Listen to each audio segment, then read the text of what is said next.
Hello, everyone. It's a pleasure to be here to talk about a very, very important project. We are here, me and Aline, to present this so amazing project. Hello, Aline. Hello, Fabiano. Hello, everyone. Hello. So we also have other people here from Slow Phone. Sylvia, welcome. Eric and Nuri, welcome, Eric and Nuri. And also here, our special invitee, it's Cici. Hello, Cici. Hello. So I ask now Cici to introduce our two guests this night. I am so honored to introduce to everybody Patti and Doug Wood, who I've had the privilege of collaborating with on a number of projects over the years. And I'll read a little bit about their individual backgrounds. So Patti Wood is the founder and executive director of Grassroots Environmental Education, an award-winning not-for-profit organization with a mission to inform the public and decision makers about the health risks of common environmental exposures. She is a visiting scholar at Adelphi University, teaching in the College of Nursing and Public Health, and she is a frequent guest lecturer at numerous colleges and universities. She has served on the New York State Department of Health and Governor's Advisory Council on Sustainability and Green Procurement, and currently serves on the New York State Environmental Action Team studying environmental causes of cancer. Patti is the co-host of Green Street, a nationally syndicated radio show and podcast covering emerging environmental health issues with guest authors and scientists on the cutting edge of research. She is also the author of a book called Helping to Heal for parents and children with cancer and other life-threatening issues, and an award-winning writer for the newspaper column Earth Matters. Patti is the co-creator of the BabySafe project, this program with a mission to educate pregnant women about the potential risks to developing babies from wireless radiation exposures. The program is based on emerging peer-reviewed science and recommends simple steps pregnant women can take to reduce the risk. Patti also is the co-creator of another project called Tech-Safe Schools. This is an initiative to address the increasing use of wireless technologies for classroom learning. This program investigates the potential legal liabilities of school districts. It provides them with mitigation techniques to reduce or eliminate radio frequency radiation in our classrooms, and shares the growing body of peer-reviewed science on non-ionizing radiation and human health with administrators, parents, and students. Now, Patti's husband, Doug Wood, is the Associate Director of the nonprofit Grassroots Environmental Education, focusing on strategic planning and campaign development. Doug is the founder and National Director of Americans for Responsible Technology and co-creator of the Tech-Safe Schools project, as well as the BabySafe project. Doug is also the author of the Joint Statement on Pregnancy and Radio Frequency Radiation, which you'll find at the BabySafe Project website. And he is also the co-creator of the International Declaration of the Human Rights of Children in the Digital Age, which has been signed by thousands of health professionals and supporters from more than 40 countries. An accomplished filmmaker, Doug's documentary films on environmental issues and children's health have widely been acclaimed and used by organizations around the world to promote protective public health policies, including the 2 videos on the BabySafe Project website, one of which we will share with you today. Doug is also a producer of television and radio commercials, including successful public relations campaigns on environmental health and hydrofracking. Doug and Patti are hosts of Green Street, a weekly environmental health radio show broadcast in New York and California, which is also syndicated through the Pacifica Network and available everywhere as a podcast. So we are so delighted to have Patti and Doug with us tonight, and we look forward to their presentation. And we will follow up at the end with questions and answers. So please feel free to drop your questions into the chat. We like to keep the chat relatively quiet so that folks can focus on the presentation. But if you do have questions, please do drop them into the chat and we'll see what we can respond to at the end. So thank you everyone for joining us, and we welcome Patti and Doug Wood. Thank you so much, Cece, for that nice introduction. And thank you to Fabiano and Aline for inviting us to be part of the program tonight. We appreciate everything that you're doing at Slow Phone in Brazil to inform people about the risks of wireless radiation. And we're happy to share with you about the BabySafe project and our work on the issue of radio frequency radiation, or as we call it, wireless radiation. Aline, can you put up the slides for me, please? So the BabySafe project is just one aspect of our work on wireless radiation. Many of you may already know about the International Declaration on the Human Rights of Children in the Digital Age, which we co-wrote with an attorney in California named Julian Gresser. That document has now been signed by thousands of people from around the world, including many medical and scientific professionals who recognize the dangers of wireless radiation, especially for young people, and who share our concern about the impact of technology on their lives. If you haven't yet signed the declaration, we invite you to do so. The website is thechildrensdeclaration.org, and we're hoping that you will share this with your friends, your family, any of your colleagues in the medical profession or the research community. We are also the founders, as Cece mentioned, of Americans for Responsible Technology, which is a coalition of hundreds of small, independent organizations across the United States who are working to limit the public's exposure to wireless radiation. On that website, we have a toolbox you'll see in the menu across the top, and I urge you to go take a look there. There are many things that you might find useful in your advocacy work there that talk about wireless radiation in general. So I encourage you also to look at that. And finally, we are, these projects are all part of our larger environmental education organization called Grassroots. This is our main organization. And through that organization, we work on a wide range of issues, from chemicals in artificial turf to chemical exposures associated with drilling for oil and gas. We talk about antibiotics in our food supply and PFAS in our drinking water and chemicals in consumer products, and of course, the worldwide plastic crisis. We are a science-based organization. We really don't get involved in an issue until or unless there is sufficient published, peer-reviewed scientific studies by independent scientists where they're demonstrating a strong risk of harm to human health. Our job, we think, is to help the scientists make their job more accessible, make their information more accessible to the public. And that really brings me to the BabySafe project. And here to talk about the BabySafe project is the one and only Patti Wood.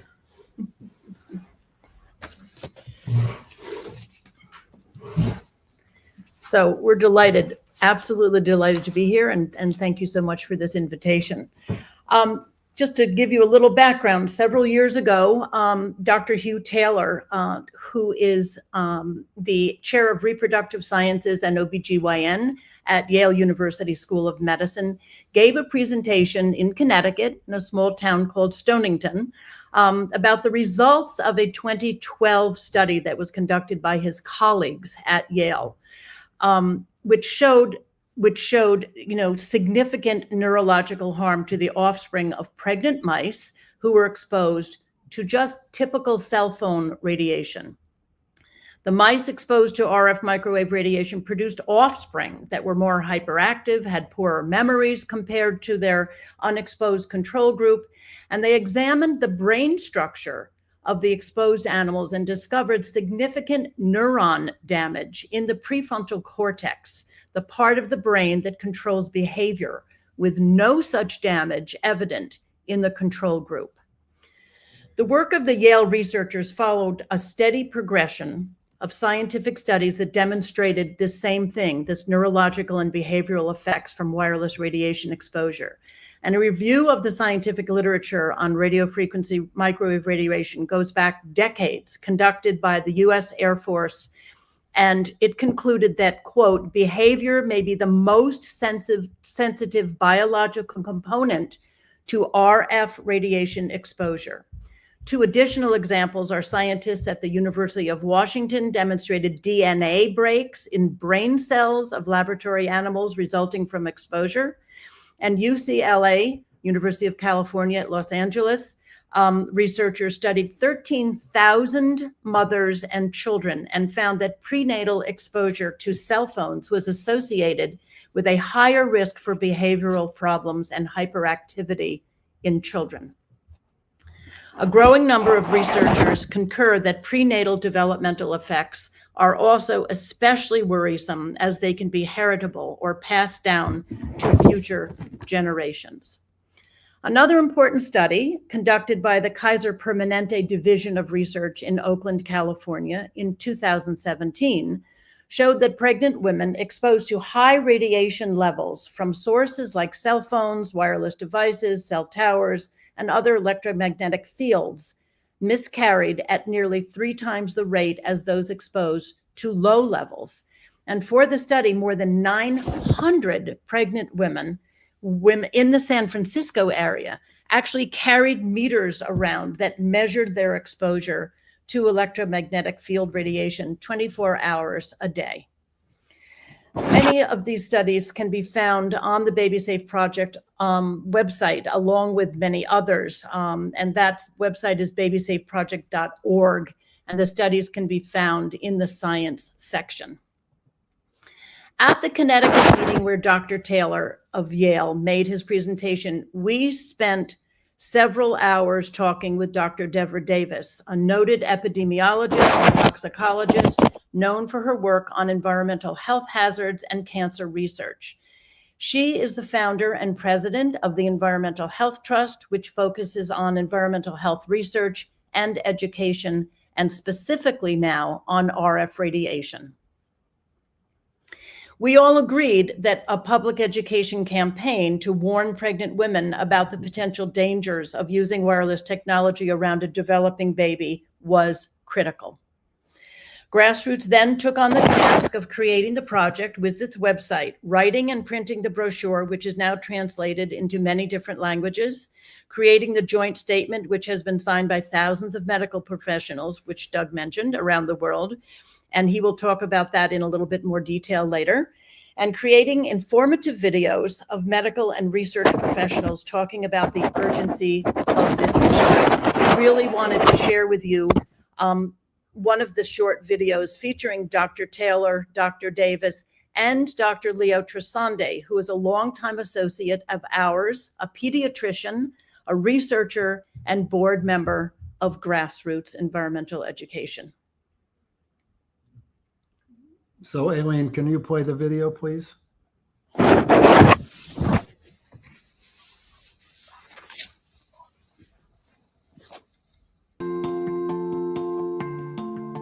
Pregnancy is a time of great excitement when women take a great deal of care about what they eat and what they do. It's a wonderful period of time that's over faster than you can imagine. The exposures can take place from all sorts of things, and we can't put pregnant women in bubbles. We don't want to, but we want to make sure that they make healthy babies when and if they choose to do so. Now, having worked at the National Academy of Sciences for 10 years and worked with some of the top scientists in the world, I thought there could be no problem with cell phones, because if there were, I would know about it and so would all my colleagues. Well, what I found out was that I was completely wrong. We worked on passive smoke. We worked on asbestos. And in each one of these things, what we saw was an epidemic in slow motion. We knew that tobacco caused cancer in the 1930s. We have known the dangers of asbestos also for more than 100 years. And yet the arguments went on and on and on. Show me the proof. And the answer is, you show me the money.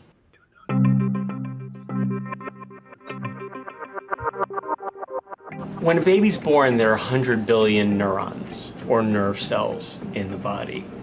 Many of them are competing for connections all of those cells are bridging connections, even in the first few months of pregnancy. And disruption of those earliest signals can have serious implications for later life. Nerve cell connections that shouldn't be there may stay. Nerve cell signals may be disrupted. The wrong signal may get sent to the wrong neuron. And as a result, there may be permanent changes in how the wiring of our brain is left. How those nerve cell connections finalize is critical for many aspects of our function as human beings on this earth.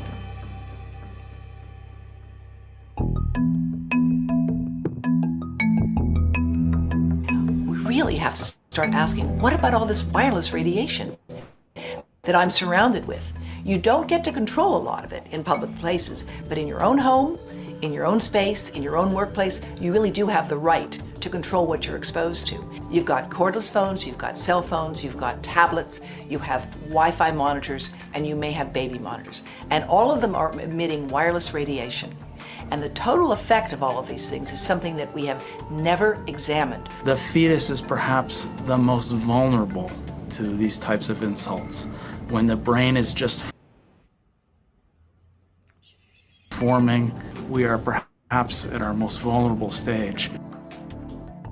So this is a study that really looked at only the effect of prenatal exposure to cell phone radiation. What effect does having a cell phone near your baby when you're pregnant have on that baby later on in life when that baby's grown up? We tested these mice when they reached adulthood and looked at the lasting effect of that early prenatal cell phone exposure. The mice who were exposed to cell phones were more hyperactive. They were running around the cage a lot more aggressively. They had poorer memory. They couldn't remember objects in the cage as well as their counterparts who weren't exposed to the cell phone radiation. But they did not have any increased anxiety, as sometimes running around can be a sign of anxiety. It was not that. They were calm and relaxed. So they were running around these cages, bouncing off the walls, not a care in the world. Something that, in our eyes, resembles attention deficit hyperactivity disorder in children. That was the closest model we can think of to the behavioral effects that we saw in the mice. When I first saw Hugh Taylor's study, I was thrilled and really deeply concerned, because I was aware of research earlier looking at what happens inside the brain. And if you look at something called the dentate gyrus, which occurs here and is quite critical to where brain cells form for thinking and learning, you can see that prenatally exposed rats develop smaller brains with more brain damage. The brain is tremendously resilient, but when there's so many environmental insults at once, the circuitry in the brain becomes overwhelmed. And unlike what we have in our electrical wiring in homes, where there's a circuit breaker that can stop the electrical flow before it causes damage, the brain doesn't have that same capacity. And so environmental insults, when they add up, the circuitry is especially vulnerable. We have some human evidence now where a few studies have followed women with exposures to electromagnetic fields, and they have seen that their children who were exposed to more electromagnetic radiation tend to have more learning disabilities and more problems in school. Mothers who spent a lot of time on the cell phone, carried a cell phone with them during their pregnancies, had a higher risk of having children with behavioral problems. And I think when you have clear cause and effect relationship in mice, and an association in women, that women who use these cell phones had children with more behavioral problems, I think that's together very powerful evidence saying that this is truly a cause and effect in humans as well. The mouse studies prove that it's really causative, that the cell phones are causing it. It's not just because of some other behaviors linked to cell phones in women.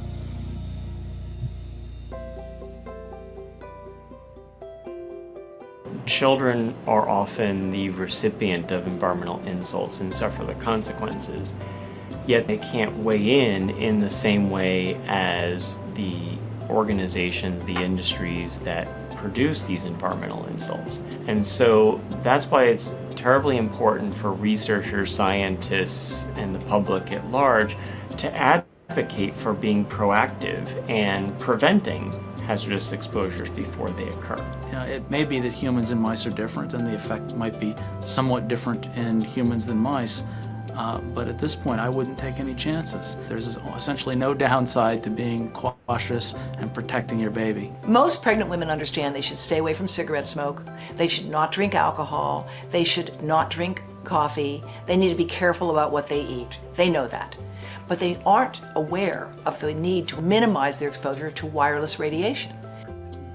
We cannot afford to treat this generation as experiments in a subject with no controls.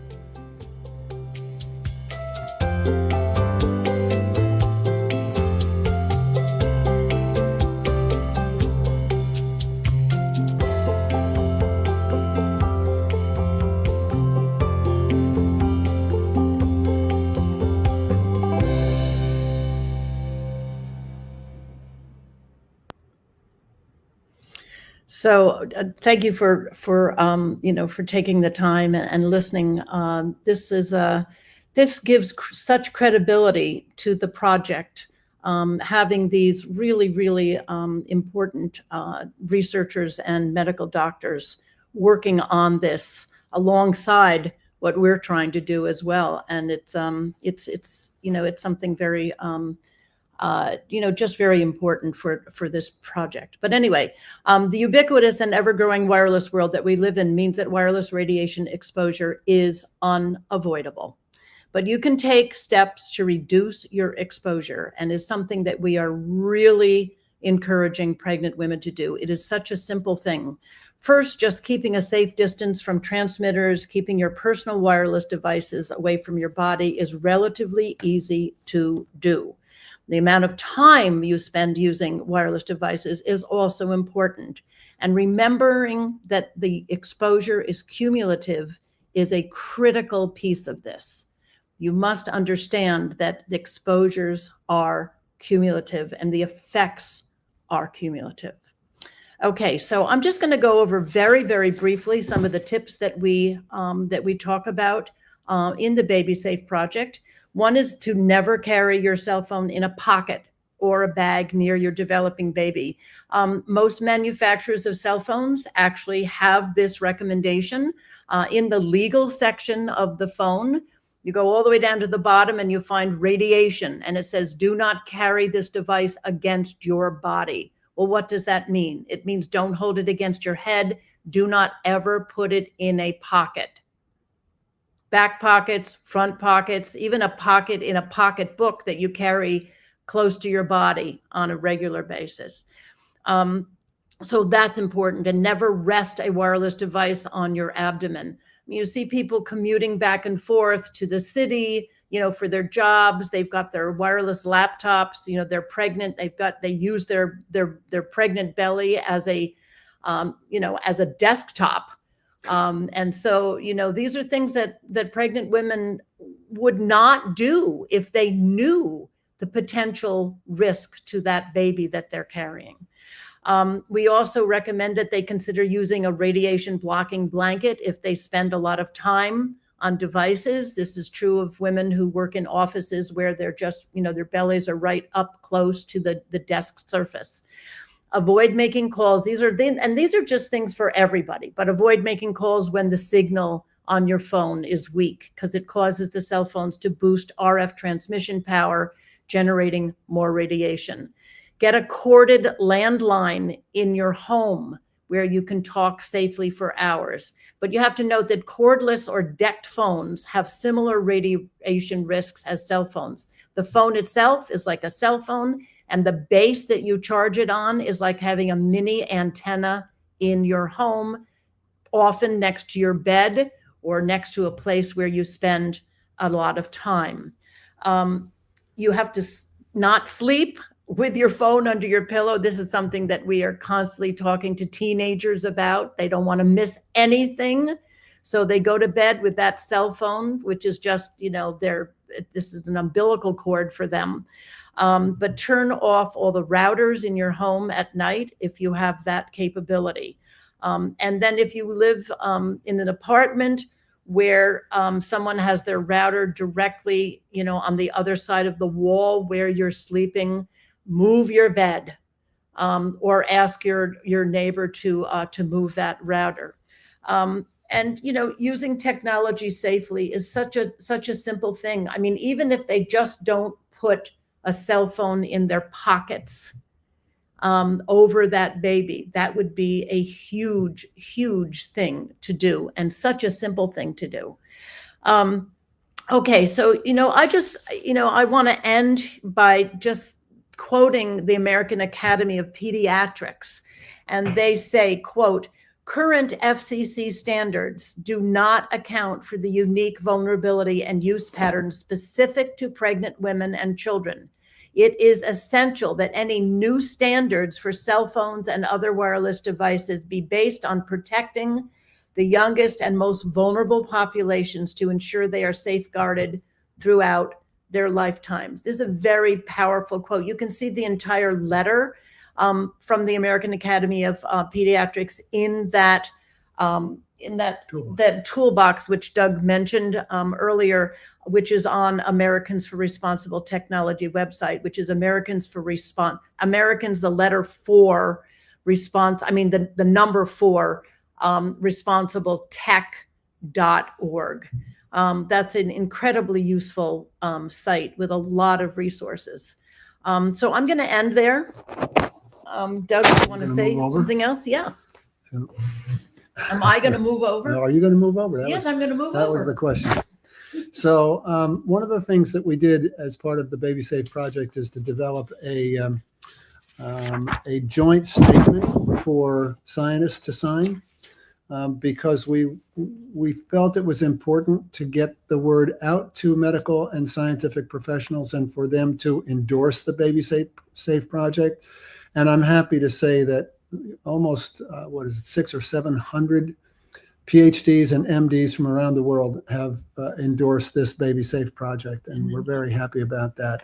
And I just want to read you a bit from the joint statement, because I think it kind of it applies to all of us, not just medical professionals. So it says, "We join together as physicians, scientists, and educators to express our concern about the risk that radiofrequency radiation poses to pregnancy and to urge women to limit their exposures. We recognize that the delicate systems that direct the development of human life are vulnerable to environmental insults, and that even minute exposures during critical windows of development may have serious and lifelong consequences. We know that the scientific process demands a thorough and exhaustive examination of the possible impact of RF radiation on health. However, we believe substantial evidence of risk rather than the proof of harm must be the trigger for action to protect public health. We call on the research community to conduct more studies to identify the mechanisms by which a fetus could be affected by RF radiation exposures. We call on our elected leaders to support such research and to advance policies and regulations that limit exposures for pregnant women. We call on the industry itself to implement and explore technologies and designs that will reduce radiation exposures until such research is carried out. We affirm our role as health and science professionals to inform the public about the potential dangers associated with early life exposures to RF radiation, and invite all professionals engaged in obstetric, pediatric, and environmental health advocacy to join us in our quest to ensure the safety and health of future generations. So that pretty much, come on back in here. That pretty much sums up our BabySafe project. You got to get used to us, folks. We've been married for a long time, and we're very informal with each other. So that's a bit about our BabySafe project. Again, thank you for inviting us. It's a pleasure to talk about this project because we put a lot of time and energy into it. We hope that it's useful to you and to other people around the world, and we're happy to answer your questions. Thank you so much, Doug and Patti. It was a very impacting presentation. I will start with the first question. Here I put the website of the Americans for Responsible Tech. I just entered in this site. I really encourage you guys to enter in the toolkits section. There's a lot of very nice material. I didn't know that, so thank you so much. So my first question is, Dr. Deborah Davis told about asbestos and tobacco, and she was talking about, show me the evidence, show me the evidence. Is the same thing that that I've been working like more than 5 years with this subject. And I would like to hear from you, Patti and Doug, about what the similarities and the difference between asbestos and tobacco with the EMF. And especially because tobacco, let's say you can use like zero tobacco, asbestos also you can go to zero, but maybe EMF it's really hard to go to zero. So also about the evidence, what do you think, and how long will you take this? Like how many decades or how many years? Powerful. What's your opinion about the comparison between them? Well, I think Dr. Davis was really talking about the idea that, an industry came along and began to make money doing something, and then the science, science is slow. Science is not as fast as commerce. So this often happens in our world, that the ability to sell something gets out ahead of the science. And then the science comes along and says, wait. We see this in many fields. We certainly saw it in asbestos, and in other things. I mean, right now we're looking at the issue of artificial turf fields, and that's another example where an industry has gotten out ahead and made a lot of money, and now they don't want to hear about any science that says that there might be a problem. Mm-hmm. In terms of how long it's going to take, when we created the BabySafe project, which I can't believe was almost 10 years ago, we thought that it would be a faster turnover, that the public would really, would get it. But we all know how much money the wireless industry is making and how much they're putting into their advertising and the promotion of their products. So it's an ongoing fight. It's going to take all of us. It's going to take everybody on this call and everybody that's concerned about this issue to keep pushing the information out there and to not let it go. One of the things that we've done that you can get through the Americans for Responsible Technology website is we have a booklet that we've produced. We have it here? Mm-hmm. We have a booklet basically that outlines the history of wireless radiation research, the science, right? It's called RF radiation, an undeniable risk. And it really is a history of the scientific research on this issue. And it's really, I think, a valuable piece. You'd be welcome to translate it into Portuguese. We would love to see that. But I just wanted to also say that, I think we have a little bit better shot with this if we are really persistent, because we're talking about a demographic that is really vulnerable and is ready to change. And I'm not talking about the baby, I'm talking about the parents. Mm-hmm. Because if there was ever a demographic that is going to change the way they do things for the, to protect an unborn child or even a young child, it's young parents. They will make change more than any other, age, demographic out there. So it just needs to be introduced to OBGYNs, to midwives, to, anybody who's working in the prenatal field, to just get this information out. Now we produced a brochure, and it's been translated into many languages, but just getting people onto the website. Including Portuguese, I might. Yeah, just recently. Yep. Yeah. Well, we got it done. That's the point. We did. Okay.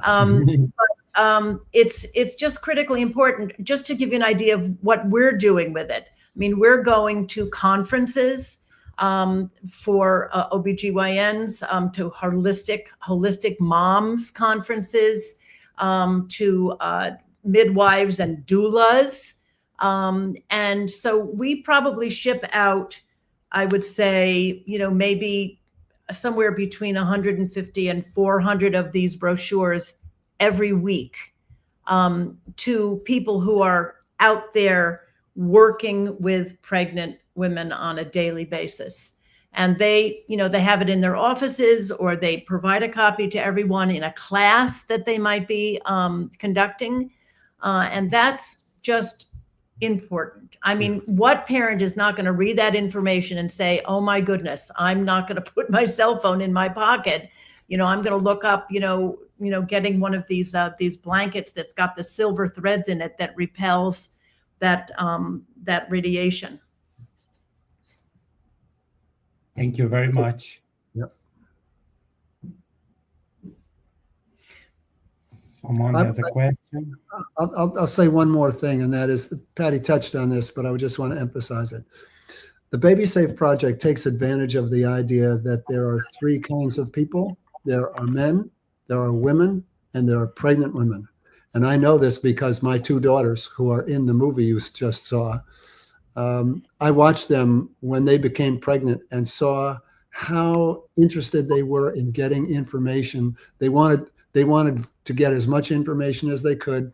They knew they couldn't drink alcohol. They knew they couldn't eat tuna fish. They knew they couldn't, there were certain things that pregnant women automatically know to avoid. And so the BabySafe project kind of plays into that. And we always viewed the BabySafe project as kind of the first stepping stone into the world of RF radiation. So, and we hope that other people can use it in that way. But also, and I would like to comment again that Deborah Davis says, show me the money. Because you have to follow the money, because the industry is so well connected in our government, and it's a huge lobbying force. And they just have almost unlimited resources to bury the science. Yeah. And it never gets real media attention in this country. So it really is a grassroots effort to get that information out there. Cece? You're muted, Cece. You're muted, Cece. Yeah. How's that? Good. Okay. I wanted to mention a couple of additional resources. At Safer Screen Time, we have an online course that can be completed in about an hour. So we are poised to teach like a whole workforce or a whole school staff what this issue is and what we can do to mitigate the radiation. And I also wanted to mention that as a public service, every month I do a free public education webinar here, usually the last week of the month, and it goes for about 2 hours. And I walk everybody through what the science is, what the risk factors are, what symptoms to look for, because a lot of people are already having symptoms and would never think to connect them to their use of wireless technology. And then most important, like Patti and Doug have shown us tonight, what are some baby steps we can also get started with? So Safer Screen Time, if you want to train a large group at once, that has a great course on there. And then I'm also the director of Massachusetts for Safe Technology. It's MA4 safetech.org. And if you go out to my events page there, you'll be able to register for our free public education webinar. The next one is coming up on 27 August from 6 to 8 p.m. Eastern time. So anybody is welcome to come learn. And I love doing that program because people will come and get the courage to fix one thing that they're doing. And then they'll get accustomed to that. And then they'll come and watch again and come ask their questions and then maybe try changing another thing. So we know it's overwhelming. We know it's like drinking water from a fire hose, but we have so many excellent resources today that we didn't have a decade or more ago when Patti and Doug and I all kind of got involved in this issue. So please just know there's something all the time to bring yourself and new people into this conversation, and we'll share with you up-to-date information. Thank you. Thank you, Cece. Thank you, Pat and Doug. Your presentation was incredible. And I have a question about tech-safe schools. Cece comment that, and I would like to know more about this project as well. Sure. So Go ahead. The Tech Safe Schools project is a project to warn educators about the potential impacts of exposing children to RF radiation, and to encourage them to take steps to reduce that radiation. I think many of you may know that the routers that are commonly used in schools are often overpowered, providing a lot more capacity than is needed for a typical classroom. They come from the factory set for maximum power. Why not? You know, what harm could possibly come? So, and unless the school personnel is aware of how to measure the radiation in a classroom and is aware of how to reduce the power from the router, then those children are going to be exposed to excess radiation, really unnecessarily exposed every time they're sitting in that classroom. And so the website is techsafeschools.org. Again, techsafeschools.org, and there you'll find resources for educators. Again, we have a toolbox on there, a toolkit for people with more information. We've got, one of the things that I like on there is there's a graph showing an actual school analysis, a kind of experiment was done at that school to see how far they could reduce the radiation. They reduced the radiation by 90%, and everything still worked fine. So you can get an idea of how much excess radiation is occurring in school classrooms. And I'm almost certain the same thing is true in Brazil as it is in, you know, everywhere else around the world. Kids are sitting in classrooms with these routers that are putting out way more radiation than needs to be. And of course, not every child is going to be physically affected by it, but some will be. And as parents and as people who are concerned about this, it's our responsibility to try to educate educators about this. The other thing about the Tech Safe School is this costs nothing and there's no downside. So why not do it? Again, it's a baby step to get people interested in the issue of RF radiation and to hopefully want to learn more. Yeah, and I just wanted to say that we embarked on this project or program, the Tech Safe School, because here was an environment where you had some of the most vulnerable, right? Because they are children. It depends on their age, and the younger the age, the more vulnerable they are because of their developing bodies. And a very high radiation environment. So you have the most vulnerable and a really high radiation environment, especially if every child is working on a wireless tablet or laptop, and they're working at these community, what do you call these, tables where you have 6 or 8 children sitting around a table. They don't sit in rows often. They sit around these tables. And if you put a meter in the center of one of those tables, it's just absolutely enormous amount of radiation coming from just having that many children and that many wireless devices in a very restricted area. So, I mean, there are really simple things that can be done. You could move the router to right over the doorway instead of having it in the middle of the classroom. But right now in our country, there's a huge emphasis on tech learning, right? And so technology-based learning. And so, classrooms are being outfitted basically for free with state grants or local grants to engage with more different types of wireless devices in the classroom, like whiteboards and that kind of thing.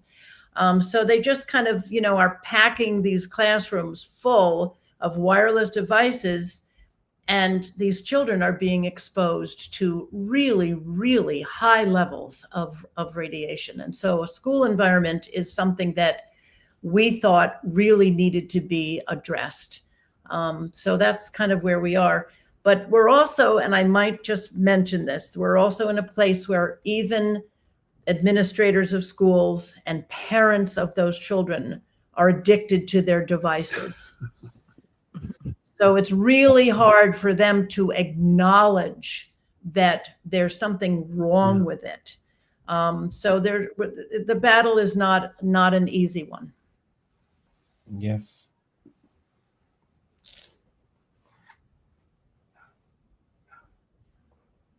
I have do you have a question, Eric or Sylvia, Nuri? Yeah. Go ahead, Eric. Hi, Patti. Hi, Doug. I live in a warmer city in Brazil. So in Brazil, we find very different kinds of responses when shown to parents health issues related to EMF radiation. And sometimes parents prefer to simply turn a blind eye to the problem because the devices can keep the children quiet. And sometimes it's simply a matter of addiction to these wireless devices. So do you have any tips on how to break this barrier, on how to make the parents change idea about this?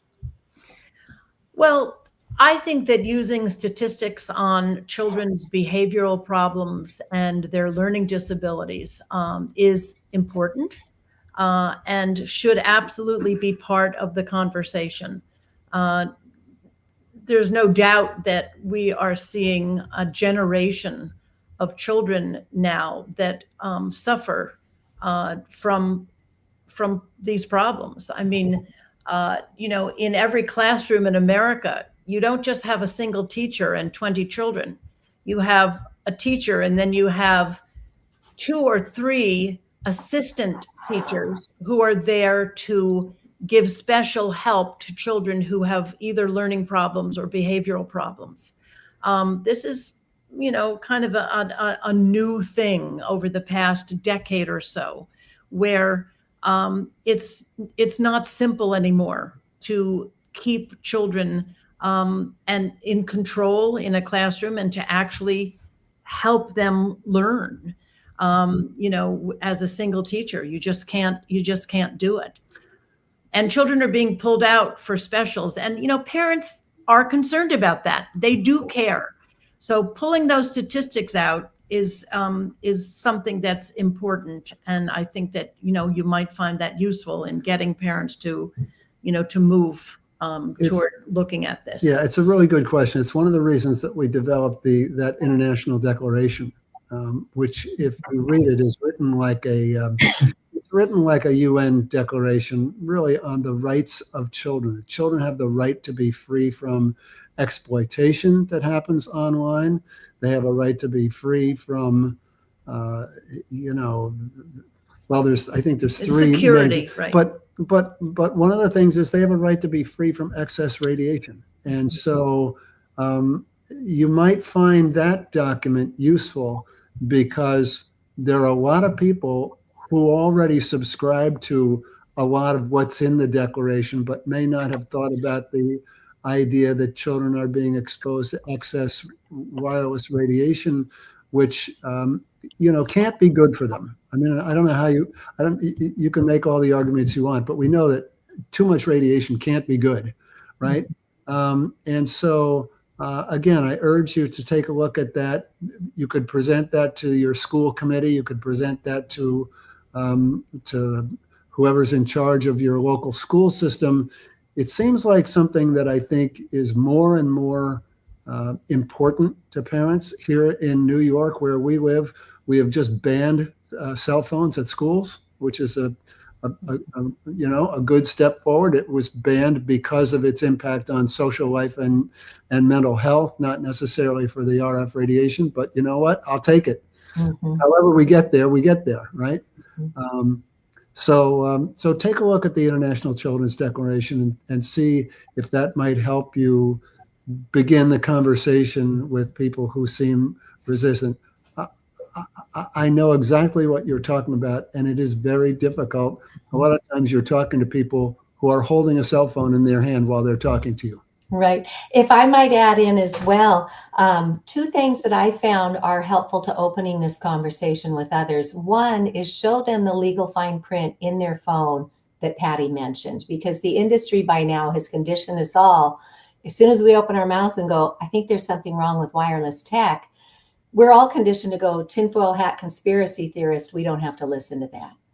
So when you walk them through the legal fine print in the section called RF exposure for radio frequency radiation, and they read that they tested this device at a distance from the body. So if you're holding it the way they've been giving us these devices, you're going to be exceeding the government guidelines for public radiation exposure. So that is one of the most powerful things that I found helps.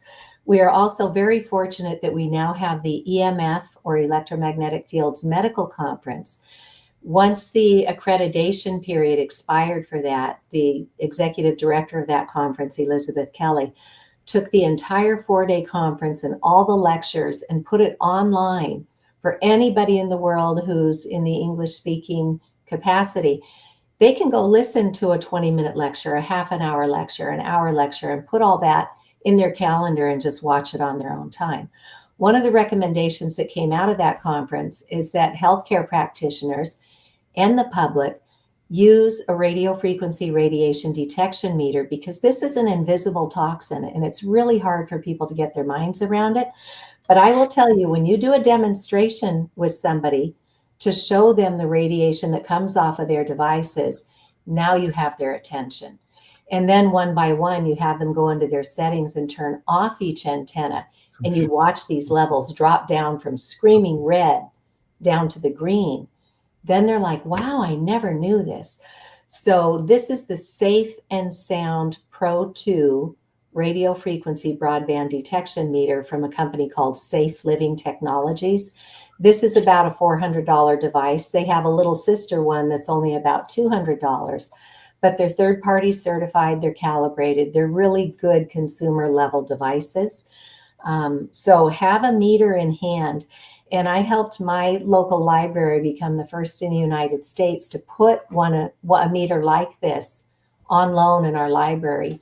And now, at least here in the United States, a lot of libraries are having to reinvent themselves, because not everybody's coming in to borrow books anymore, because a lot of people are using their tech to read their books. But we became the first in the United States to put a radiation detection meter on loan in our public library. And now I'm just so thrilled when others come back and say, wow, we love that idea. We're going to get our library to put one on loan too, because most libraries today have a library of things collection. And so if anybody in your community can just go down to the library and borrow that meter, then they can share it with their schools, they can share it with their loved ones, they can take it to their next doctor's appointment. And having a meter in hand is critically important to get one's mind around this invisible toxin. Thank you. Thank you. There is a question here from Ana Paula. Hi, thanks for the great presentation. I want to ask if you have some cases of EHS syndrome in children or adolescents. Yes, absolutely. We've been following this very carefully. There have been a lot of legal issues associated with this, where parents have asked for special accommodations in the schools for their children. And sometimes they are given those accommodations, and sometimes those children are unable to attend school, and they wind up homeschooling or, getting their coursework, picked up at the school and brought home, from various teachers that they would have, been studying with. So this is a growing problem. We're following it pretty carefully. Kids are beginning to use phones and wireless devices at earlier and earlier ages. So we're beginning to see children younger and younger who are suffering from these what are we calling it? The EMR syndrome. And that's that you think would be something that parents would also be concerned about. It's really hard for children to look at their parents' use of devices and not use that as a role model for themselves. And that's a big problem. But if they see that their children are suffering, we've got our hopes that something will happen. One of the things that Robert Kennedy has talked about, which we haven't seen yet, but one of the things that he has talked about is to have a national registry of people who are suffering from EMR syndrome. It's something that I think would be very powerful. Certainly, everyone who suffers from this would support this idea. The cell phone companies hate the idea, of course, and they're lobbying, trying desperately to not let that happen. But in the same way that our Food and Drug Administration keeps track of people with adverse effects to drugs, this would be a database of people who are suffering adverse effects from wireless technology. And if they can get that going, I think that will be a tremendously powerful thing for people to see how many people, including how many children, are being affected. Because we know it's a fairly large number and it's growing every day.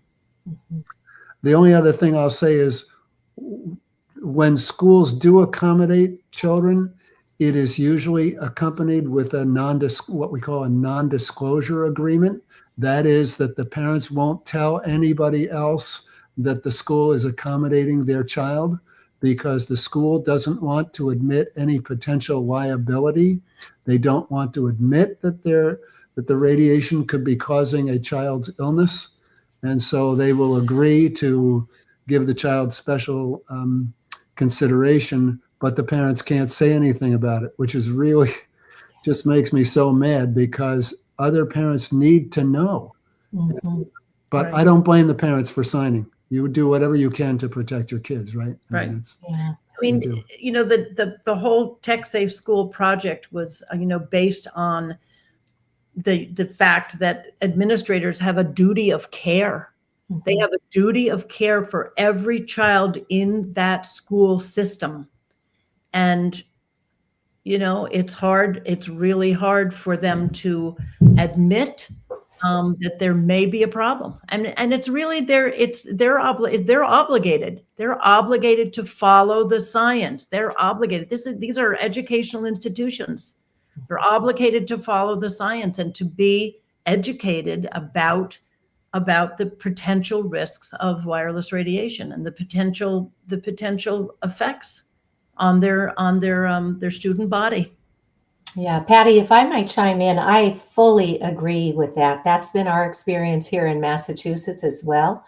We had a federal lawsuit at the Face School where a 10-year-old child became very, very sick from the high-powered, as Doug said, the high-powered wireless system in the school, and they would not offer accommodations. And so this lawsuit was filed, and in the end, they did find for the first time in the United States that there are biological effects at the non-thermal level. And we understand that there were other children in the school who are experiencing similar symptoms, but this is a very prestigious international school where maybe Saudi princes are sending their sons to be educated. And there were people from different cultures where in their culture, you don't speak up to authority. And so the administrators at the school were not willing to make accommodations for this child. So what I would suggest that folks do is use the amazing tools that are out there at Patti and Doug's Americans for Responsible Technology website. they have a real nice toolkit that says, form a group or join a group, and they'll walk you through how to get a group of parents together, because there's no cavalry coming. Nobody is coming to fix this for us. As parents, we've got to get educated and organized. My school superintendent, when I brought this issue up a decade ago, he looked at me and he said, "Cece, you're just one voice." And that was a very hard lesson to learn, that most of our public servants are not public leaders. And so if you follow the toolkit that Patti and Doug have at Americans for Responsible Technology, they'll show you that there's an award-winning film called Generation Zapped. Get your girlfriends together, get the dads together, get other parents and grandparents together, watch that film. And now you're starting to learn. If you need to learn more, come to my free monthly educational webinar through Massachusetts for Safe Technology. But as many times as we have presented the facts to schools, they have yet to actually protect the children. So when you get a group of parents informed and empowered, and we don't want vigilantes, we want a collaborative spirit, we want to work with the schools. But if you get a group of parents who are not going to stand still for their children being radiated in the schools, then you have the power to affect change, because there's no cavalry coming. It's up to all of us to stop looking up above for help and to get the work done for our children at the grassroots level. Thank you. Cece, this lawsuit is from what year? It was from, I think, 2015 at the Fay School. And if anybody goes out to Massachusetts for Safe Technology and you go to my resources page, you will find a link to Wi-Fi in schools, and you'll find a link to legal actions, and you can just scroll down. It's all bulleted and very quick to identify. And then you can just drill down into whatever information interests you the most. Thank you. Mm-hmm. Thank you Sylvia? so much. Cece, Patti, so great information. Thank you so much. Sylvia, you said you have something to add? Yes, the information is so great. I'm just listening here, and wow, every parent should be listening to what you guys are saying. It's so important. And I would just like to here in Brazil this year, there's a federal law where the children have to remove the cell phones from their classrooms. Mm-hmm. I think some states in the United States also are doing that, right? Yes. And it's very interesting because during their recess, children now, they are playing. Mm-hmm. My son, he's a teenager. He is 16, 17. So of course, they stayed in their cell phones. They didn't talk much in the recess, and now they are playing card games. And they lose time. For example, the recess, the bell goes on, and they are still playing because they are so into it, and they are talking, and wow, it's and another thing here at home, when he brought his friends last year, they stayed in the phone, that like teenagers murmuring, and now they come, they play, they're playing games, not only video games, but they are playing cards. They are, they're socializing much they That's look great. like different people. It's great. That's of course, so it's not because of the RF. We know it's not. Yes. But at least it's an improvement in some aspect. But yes, and yet it prevents the children from RF. Mm-hmm. Yes. Yeah, it reduces the exposition in the classroom. Yeah, it reduces, for sure. It was very interesting. It was in the whole country this January, because we have some states that already have this law, but in January of this year, in the whole country, is prohibited, it's forbidden to bring the cell phone in the classroom. It's a federal law, like couple months. So it's That's a big history. Patti and Doug and I were brought in to help somebody in the Los Angeles Unified School District. And of course, we were congratulating their district for doing a bell-to-bell cell phone policy restriction. And one of the other features that we pointed out to them is you don't want to just take 28 cell phones from the kids and put them in a shoe rack at the back of the classroom, because that's going to be a high radiation environment. So in this letter that Doug and Patti have out in their toolkit at Americans for Responsible Technology, we encourage that they turn all the devices off before they get stored, because each one of these devices has many, many different antennas mounted in there for cellular, data, Bluetooth, Wi-Fi, locator, hotspot, 5G, and all sorts of beaming things. If you don't turn off every one of those antennas, those kids are still at very high risk.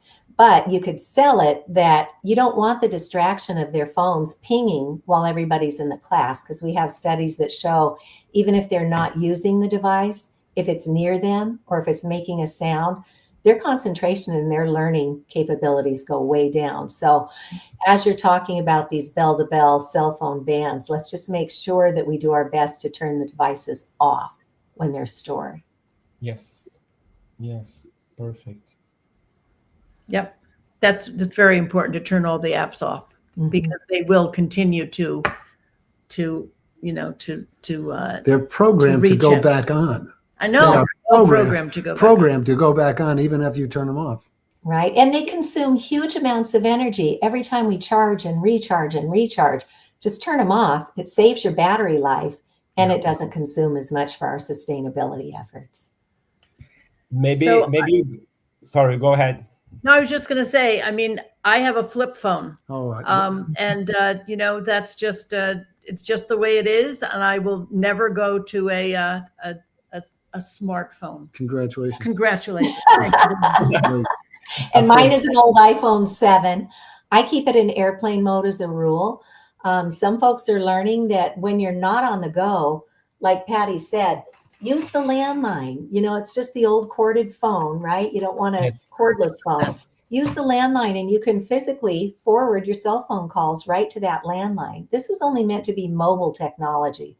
And then they talked us into replacing all of our wonderful hardwired technology with wireless. And it's not going backwards. It's reclaiming a better technology, because our signals are far faster, far more reliable when we plug in with Ethernet cables, phone cords, and adapters. So we just got kind of sold on the convenience of wireless, but hands down, hardwired connections. And as far as pregnant women go, if you do have to store it in your pocketbook, put it in full airplane mode. Make sure the Wi-Fi is off. Make sure airplane mode is on. Make sure Bluetooth is off. And then you can set alarms. Anything that's on your device, like your clock, your alarm, your camera, all that still works. It's right on your device. You don't need radiation signals to use a lot of what's on here. So we'll teach you more about that if you care to join us for one of our monthly free webinars. One thing very important here is a researcher, a book writer from New York State. Jonathan Haidt is his name. Mm-hmm. Yes. The Anxious Generation. Anxious Generation, right? The name in English. Yes, he's a professor at NYU. NYU, yes. He gave a very important interview for like one of the most famous show here in Brazil a couple months ago. And it's really important, 14 years age to, what's the name?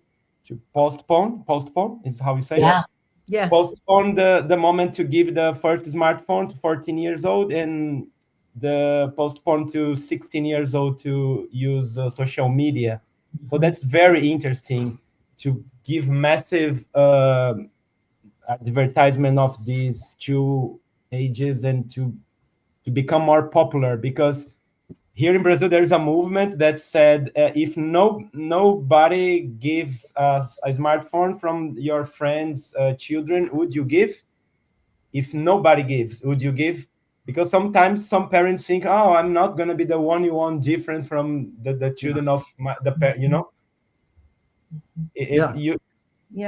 So there's like you have parents think they cannot be different. So I think we need to create some strategies and become more popular, this 14 years old strategy? Yeah, and I think there are already some wonderful groups working on that. Here in the United States, we have a group of parents that have a project called Wait Until 8, which means wait until 8th grade, which is about that age 14, before you give your kid a cell phone. And when you get parents around you thinking on the same wavelength, then you have the power when your kid is, you're exhausted, you've worked all day, you're trying to get dinner done, and your kid's over there going, Mom, I want a cell phone. I need a cell phone. All my friends have a cell phone. I can't communicate. It's easy to cave in. But when we join together as a community of loving parents and say, here's why we're not going to let you have a cell phone. Maybe you have a dumb phone just to be able to contact us in emergency. Or every school has phones that can be used. I know parents are very worried, if there's a shooter in the building, what do? We want to be able to connect with our kid right away. But the last thing you want in an emergency is for a child to be on a cell phone. You want that child paying attention to the adults in the classroom, and you don't want to be jamming up the airwaves where emergency responders can't get in, and you don't want 100,000 parents showing up at the school where emergency responders can't even get into the school because the traffic is so backed up. So it's critically important that we really investigate this and come up with healthy strategies and stick together, because it's hard to do on your own. Nobody should be facing this alone. So get your loved ones, use the resources at Americans for Responsible Technology, train everybody up, and then together we are empowered to say, sweetheart, I love you so much that I'm not going to give you this adult device because you're a child and it's harmful on many levels, right? It's not a toy. Yes. Yes. Thank you. Thank you Sylvia, for your words. Sylvia, you have a book about this, right? Yes, I have a book that I wrote for parents, and it's a book with some tips of how to reduce your RF exposition. Very simple things that you can do, and it's interesting because I organized it by age groups. So pregnant woman, then 0 to 3 years old, 3 to 6, according to the age group, and teenagers. Giving those tips and also explaining to parents why should I take those precautions? What is the science behind it? So I also bring some of course science, but explained in a more simple way with lots of references. So if somebody wants to learn more about it, can research. But I bring I believe the most important issues, especially for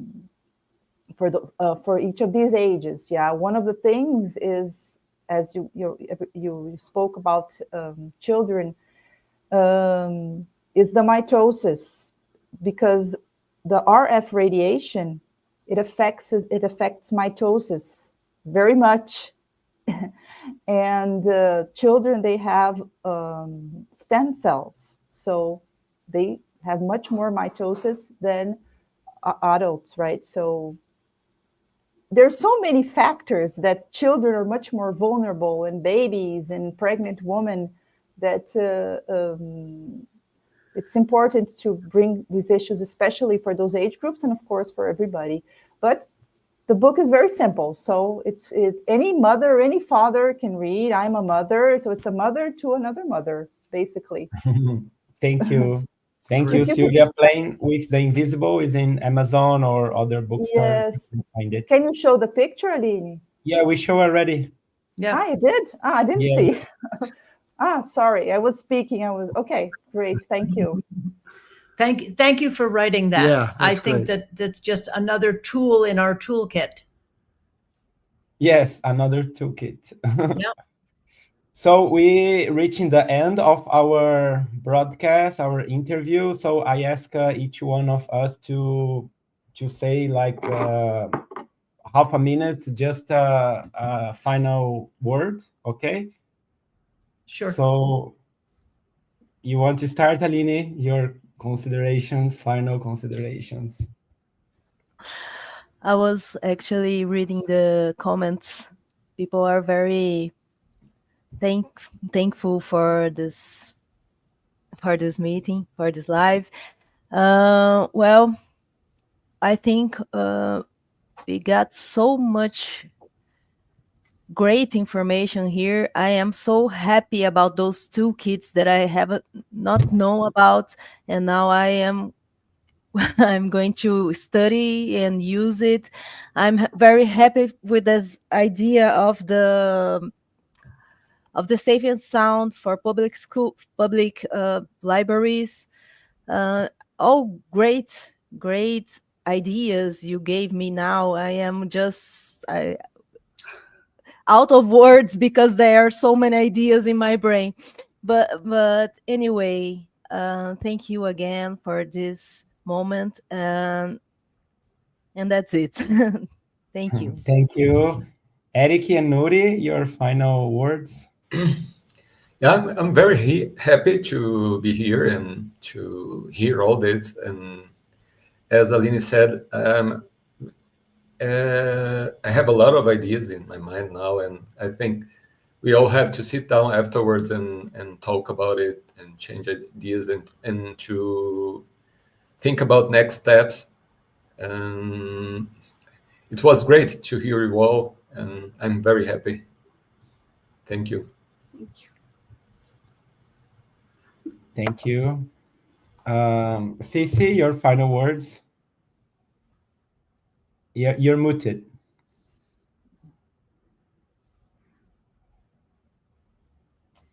Thank you. I am just so delighted to be here with you today and to share all these little insights that we have along with the science.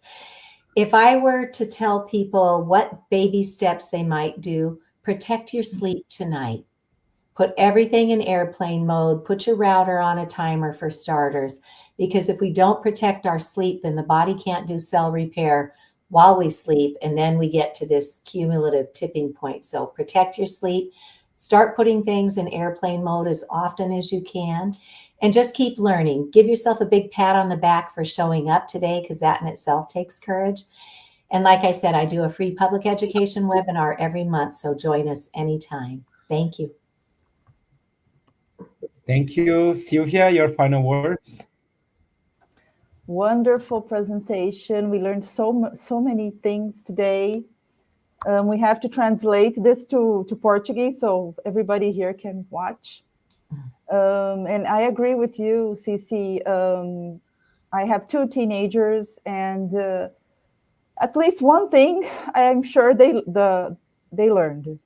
Put the cell phone in airplane mode at night or turn it off. At least that, because it's very difficult to educate teenagers.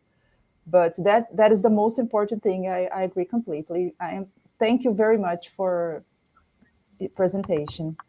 My pleasure. Thank you. Patti and Doug, your final words.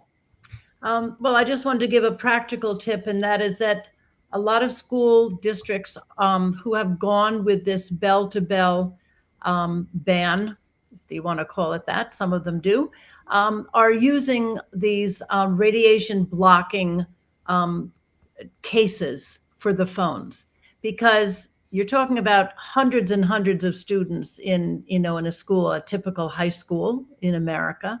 And so, it's hard to get kids to do exactly what they're supposed to do for turning everything off. And like Cece said, the phones ping when something is happening. And Doug said that, they're designed, even if you turn them off, to turn themselves back on again. So these radiation blocking sleeves or covers are really important. And there are some that work really well and some that don't. So you have to actually test them.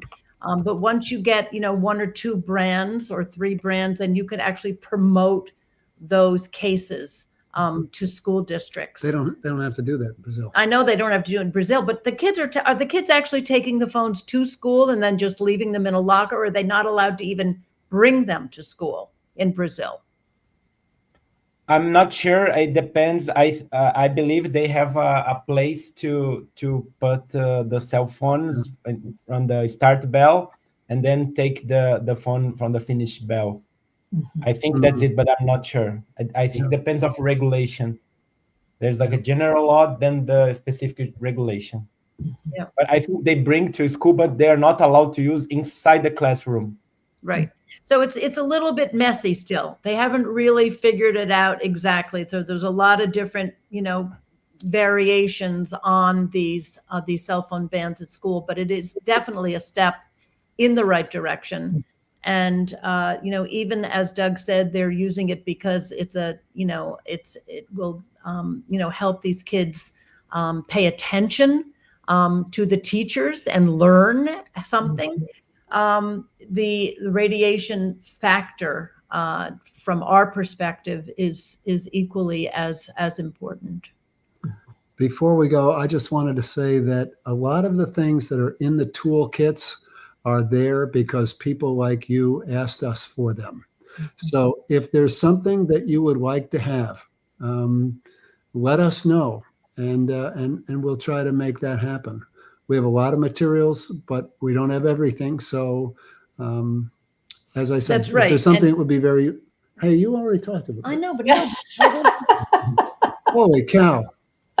Holy cow. However, Go ahead. however, Don't talk to me. Go ahead. no, never mind. No, go ahead. Never mind. We'll talk about this later. Oh boy, I'm in trouble now. oh boy.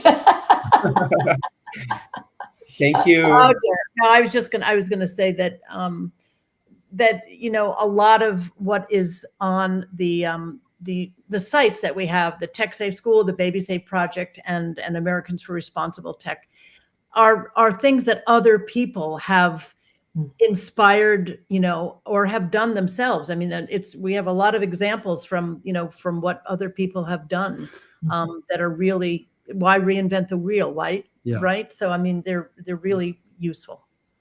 Okay. Is that okay? I thought I said that. Didn't say it clear enough. Okay. Oh, Thank you just so much. one thing. There's a comment here saying that in a school in Rio de Janeiro, the kids put the cell phone in a metallic locker. Good. Yes. So they don't get radiation. Great. Right. Great. Yes. Excellent. So I thank you so much for this presentation. We believe that work with the pregnant woman and baby subject, it opens a little bit more the conscience of the people for a reason that maybe much more than adults. And we believe that there's a very nice door to introduce the subject of EMF protection, to reduce this invisible toxin.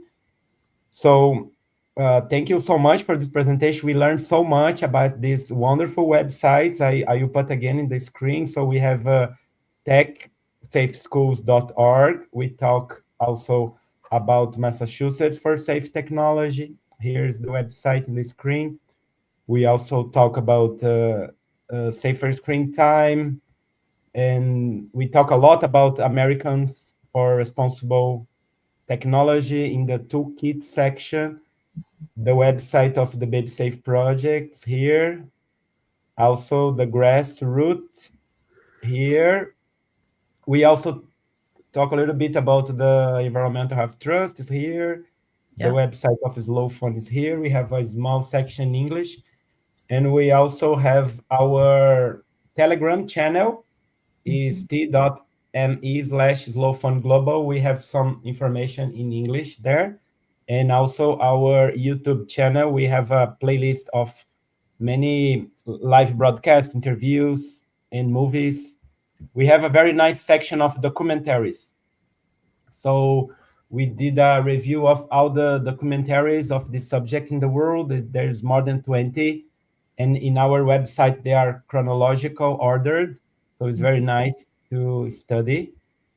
So thank you very much. And let's keep working together. Like Cici said, these transformation movements, if we do in group, is much easier than just individual. So getting groups, working networks, we don't need to reinvent the wheels. There's a lot of good material, just need to translate and print it out and talk about, and let's plant these seeds every day. In couple years, we have very nice results if we keep working in group constantly with joy. Also with joy is very important. Yes. Bye-bye. Thank you very much. Thank you. Thank you, everyone. Thank you. Obrigado.